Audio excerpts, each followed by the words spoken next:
The economy's quiet shift. Something unusual is happening in the US economy. The July jobs report came in way below expectations, just 73,000 jobs added. Brand new jobs numbers just out. You can see them behind me. In July, the U.S. added just 73,000 new jobs, below expectations. The unemployment rate at 4.2%. Jobs report. Non-farm payrolls for July coming in at 73,000. That's below the estimate from economists of 104,000. But here's the real surprise.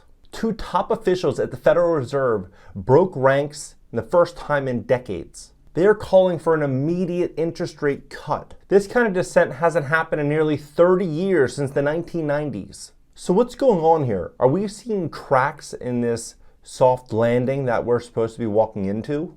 Or is this just a temporary blip in this new economy? Since that report, Moody's chief economist, Mark Zandi, has warned that the U.S. economy is on the precipice of a recession, pointing to a weakening consumer and inflation creeping back up, and cracks in construction being major red flags on the horizon. The most likely recession scenario is that what happens here is that over the next few months, inflation continues to moderate because oil prices are down and food prices roll over.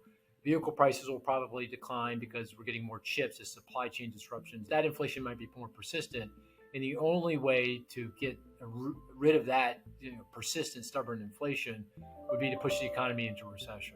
He even said interest rate cuts may not be enough to stop it. So in other words, this slowdown may be more than just a blip. Let's break this all down. So the new jobs report came out, and it's not great. The U.S. added 73,000 jobs, about half of what top economists were predicting. New employment numbers show signs of a solid summer job market were actually a mirage. And American companies only added about 73,000 jobs in July. They were expected to add more than 100,000. But here's the kicker. May and June, those job reports were again quietly revised down by 250,000 jobs. That's 258,000 jobs to be exact that were completely erased and deleted from the books. Talking about June being 14,000 instead of 147,000. That's a huge discrepancy. That is huge. And then you think about May coming in at 19,000. That's not just a small error. That's more jobs than the entire population of Buffalo and Orlando. And it matters because those jobs affect everything, from how the Fed sets interest rates and how businesses grow their confidence from hiring. And of course, to how Wall Street will react. So this slowdown, it's not new, it's hiding in plain sight. Most of the job growth came from healthcare, which kind of always grows no matter how the economy is doing. But construction, manufacturing, and retail, those sectors are either flat or starting to lose steam. And unemployment, it ticked up to 4.2%. It doesn't sound crazy, but that's the highest it's been since 2021. According to the data in which they provide. The unemployment rate at 4.2%. And unemployment rises to 4.2% from 4.1%. Long-term unemployment is rising as well. More people are stuck looking for work for months without landing a single interview or job. It's not a disaster, but it's definitely not strong. Stable markets, the headlines were hyping last quarter. Now here's where things get very interesting. At the last Fed meeting, two federal officials broke ranks saying that we need to cut interest rates. That may not sound wild, but trust me, this kind of dissent almost never happens. The last time more than one federal governor voted against the majority was 1993, nearly 3 decades ago. The two dissenters, Michelle Bowman and Christopher Waller, said that the real data is flashing warning signs. Slower job growth, rising tariffs, and of course weakening consumer spending. In their view, waiting could make things much worse. I believe the consumer is in a worse position today than they have ever been in our lifetimes. But Jerome Powell and others are not ready to pull the trigger on interest rates just yet. They said inflation is still running too hot, and they don't want to repeat the mistakes of cutting interest rates too soon. The reason we're not is the forecast by all professional forecasters that I know of on the outside and the Fed do expect a meaningful increase in inflation over the course of this year.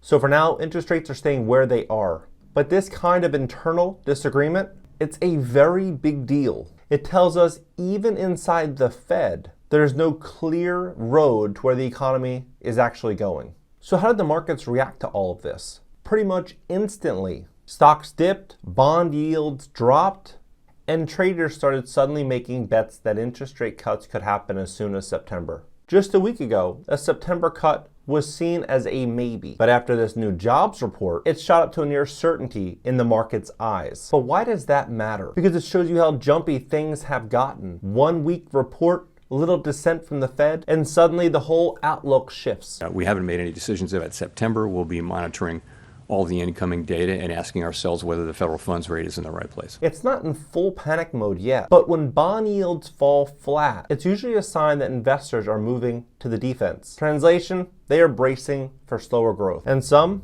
may be expecting things to get worse down the line. Let's talk about what this actually means for regular everyday Americans. Slower job growth, that's a headline for less opportunities for most. The new jobs report shows the labor market is cooling off, adding 73,000 jobs in July. That's much worse than expected. The U.S. economy added 73,000 jobs in July. That was less than expected.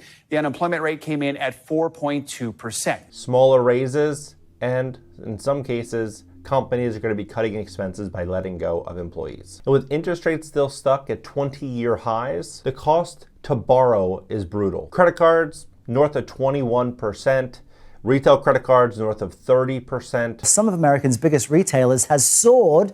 You see it right there to an all-time high of more than 30% this year. Car loans are up, mortgage loans are up, and you're looking at about a 7% mortgage rate on a 30-year fixed rate loan if you have good credit. And at the same time, prices have not come down like most people have hoped for. Food, rent, insurance, they're all eating into Americans' paychecks. My dad called me last week and he said, "John, you won't believe how much my newest utility bill was for the house." And his house is just an everyday American house. It's not some massive property, it's just an everyday average house. I said, what was the bill? It's like $1,100. It was the highest electric bill I've ever seen in my life. And I called them and I thought, hey, maybe they didn't get my last payment and they put two bills into one. And they said, look, our phones have been ringing off the hook. We have so many calls of people complaining about this new bill, this new cost.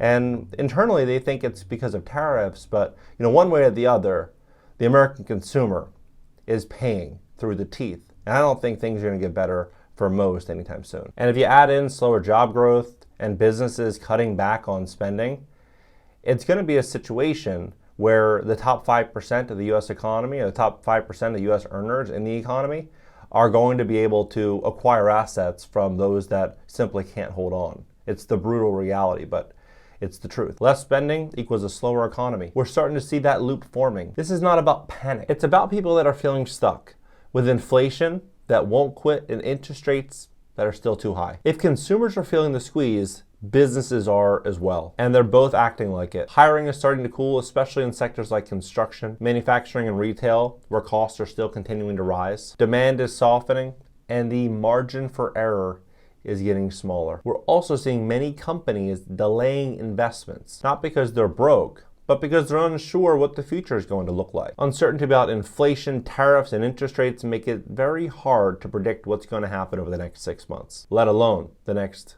5-6 years. Even some of the big players are playing defense right now. That's a sign of caution, not a sign of collapse. But it shows the momentum that we had at the beginning of the year is slowly starting to come back to reality. Whenever the economy shifts like this, some people benefit and others feel it very, very fast. Right now, the winners, investors sitting on income-producing assets, cash, and bonds. These people are getting paid to wait. And sectors like defense, energy, and AI are still attracting capital. One more winner has been gold the last couple years. For decades, during recessions and periods of high uncertainty, gold has been one of the consistent safe havens. That's why some investors turn to gold mining companies, which can benefit directly from rising gold prices. President Trump has made it clear that he wants Alaska's resources developed to their fullest potential, and right now there's a huge opportunity in gold stocks. Take a look at this chart. Gold spot prices have been soaring, yet gold stocks still have a massive gap to close. I'm bullish on the gold stock sector, and Bank of America's chief investment officer is predicting a weaker dollar cycle ahead. Today's video is sponsored by US GoldMining, trading on the NASDAQ under ticker USGO. As of March 31st,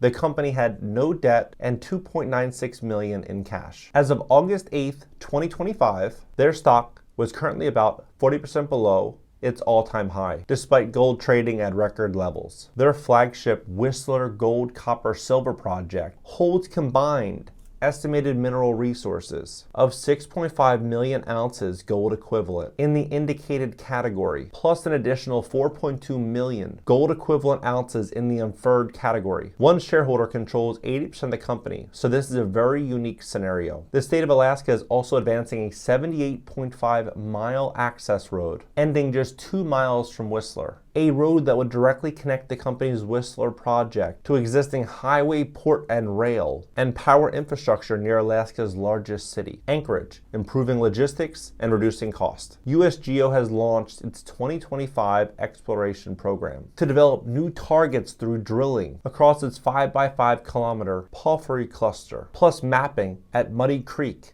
and is completing its pre-economic assessment studies. With copper prices up 10% year over year, and at gold at near all-time highs, projects like Whistler stand to benefit from the push towards domestic resource security. Here's the governor, Mike Dunleavy, with President Trump, and below with USGO CEO Tim Smith, joining US GoldMining from Newmont, one of the world's largest gold producers. Tim brings decades of experience in exploration and advancing world-class projects. Do your research on USGO trading on the NASDAQ. The ones feeling the squeeze, small businesses trying to borrow at high interest rates. Some workers in cyclical jobs like retail, hospitality, or housing, and honestly, anyone living paycheck to paycheck in this uncertain environment. It's a divide that's growing, and unless something big shifts soon, that gap is going to continue to widen. So here's where we stand now. The Fed didn't cut interest rates this time, but with numbers like these, a September interest rate cut is looking more than likely. The real question is, will it be enough? If job growth continues to slow and consumers are pulling back, the Fed may not have the luxury